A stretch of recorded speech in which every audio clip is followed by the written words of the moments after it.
Hai, Assalamualaikum. Hari ini kita jumpa lagi untuk video yang berbeza kali ini. Sebab hari ini kita nak cerita tentang sunat.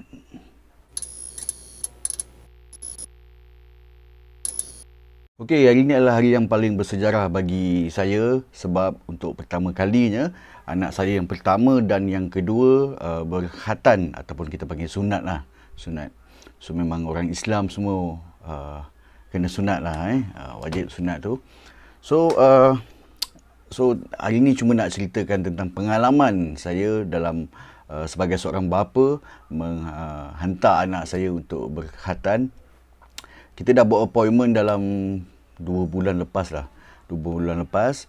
So diberitahu bahawa teknik yang dibuat adalah teknik clamp. So zaman saya dulu kita jahit je. So yang ini dia pakai clamp. So saya pun tak buat kajian sangat lah clamp tu macam mana kan. Tapi kita tahulah teknik tu macam mana. So hari ni pagi-pagi appointment pukul 8. Tapi kita dah siap awal semua, pergi awal.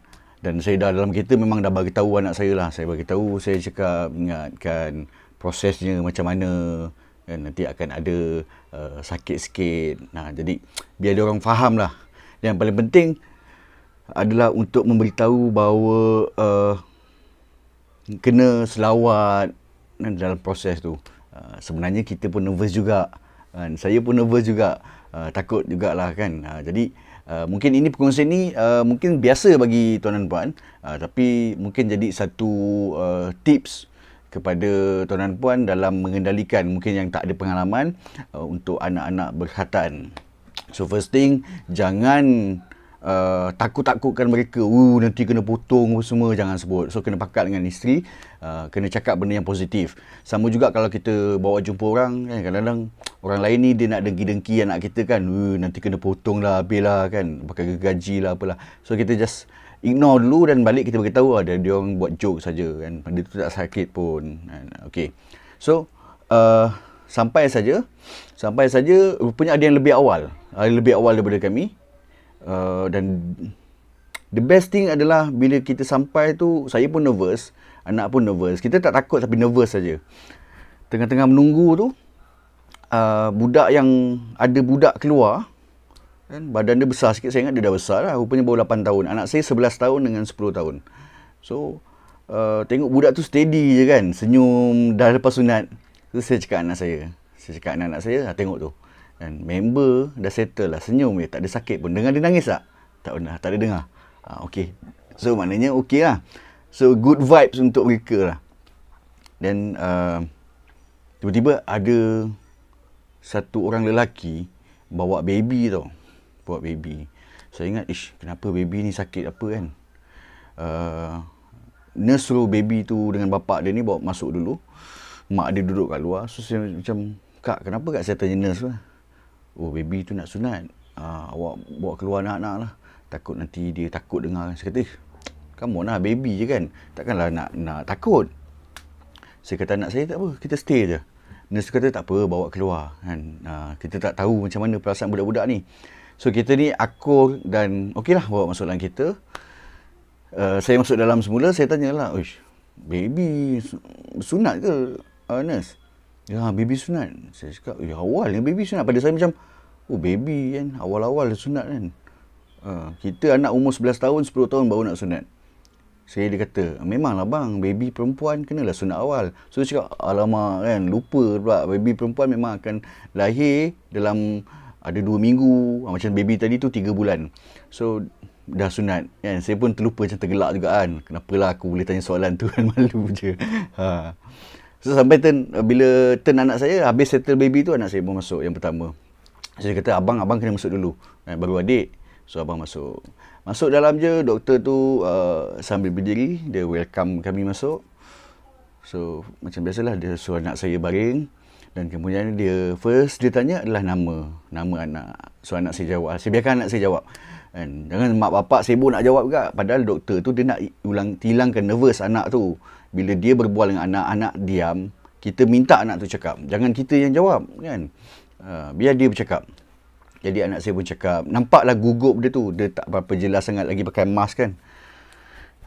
So second, doktor tu minta tanya soalan kat anak saya. Pandai baca Fatihah? Pandai. Cuba baca. So dia pun baca. Sambil dia baca, anak saya baca, doktor pun buat kerja. Susun kain tu dia letak dekat atas ni, dia selak kain pelikat anak saya. Dia letak kain tu memang berlubang kat tengah-tengah lah. So memang usus lubang tu kat kawasan tu lah, alat sulit tu. Sambil tu dia sapu ubat. Dia ikut doktor, ikut baca sekali. Dan habis baca dia sembuh. Mungkin pada saya tak adalah dah macam jumpy ke apa, lebih kepada macam nak elakkan budak ni nervous kan, takut, so dia buat macam tu lah. Kemudian tanya lah sekolah mana, dia ajak budak-budak ni berbual. Saya pun kadang-kadang bila anak dia macam mulut nak tersasul je kan, nak bantu anak kan, doktor cuit. Kita faham lah, maknanya doktor nak berinteraksi dengan anak kita, anak saya, supaya mereka ni tak nervous, dan pada masa yang sama dia tengah buat kerja. Dan setiap perbuatan doktor ni, doktor akan bagi tahu, okey, doktor nak sapu ubat bius tak sakit ni, dia tunjuklah kain tu ada ubat bius, so dia sapu yang warna coklat tu kan. Kemudian dia inject. So anak saya memang minta dia genggam tangan saya lah. So daripada situ saya boleh tahu tahap dia punya sakit macam mana kan. So dua anak saya tadi saya tengok tak berapa kuat lah, ada rasa genggaman tapi tak berapa kuat. Saya kata pejam mata, bayangkan benda lain. So saya minta anak saya untuk bayangkan benda lain. Jangan bayangkan, sebab budak ni dia dah tahu cerita kan, macam mana apa semua kan. Kita tak tahu pula yang macam dia bincang dengan kawan ke apa kan.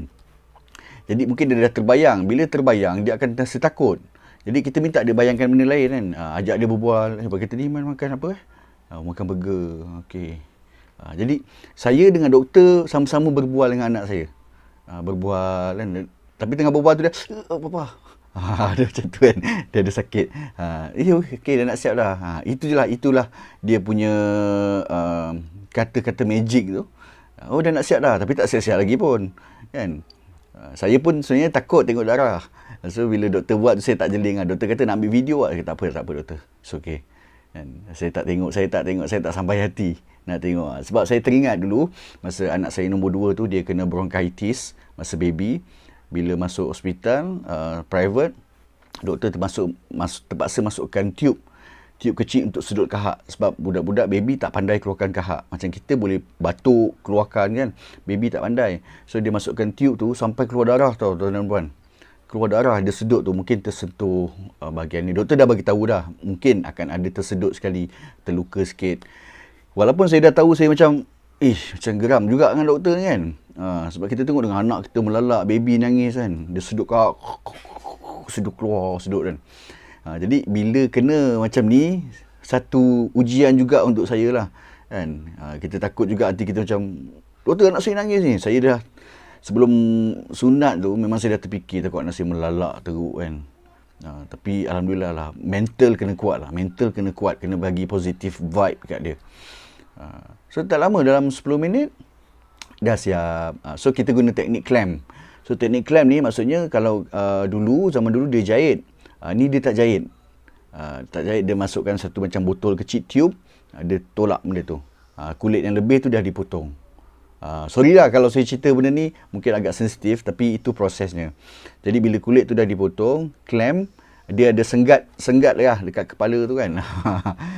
Jadi tak ada istilah luka ke apa. So kulit yang terlebih tu dah dibuang.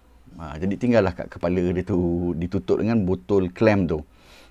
Jadi so the best thing, teknik ni, kalau dulu zaman saya bila kita jahit kan, dia macam ngilu kena kain kan. That's why kita ada yang kena pegang, kena gantung. Zaman saya dulu pakai tali pinggang, letak hanger lagi kan, biar kain tu tak nak kena dekat alat sulit tu.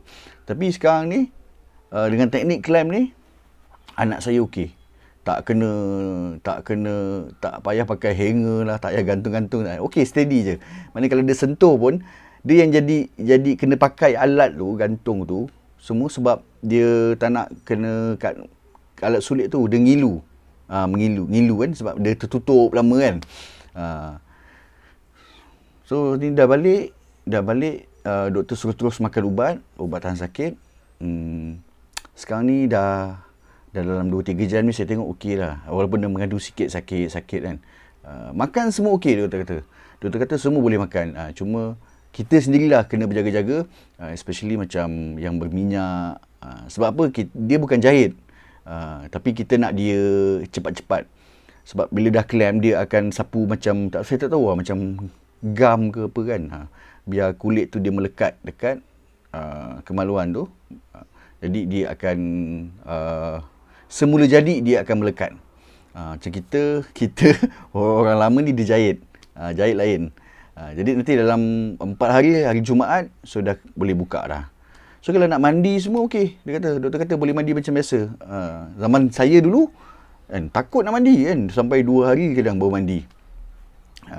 Jadi boleh, kalau kencing pun macam biasa, kencing dan dia tembak air sebab dia dah letak senggat tu. So dia macam waterproof. So far okey lah.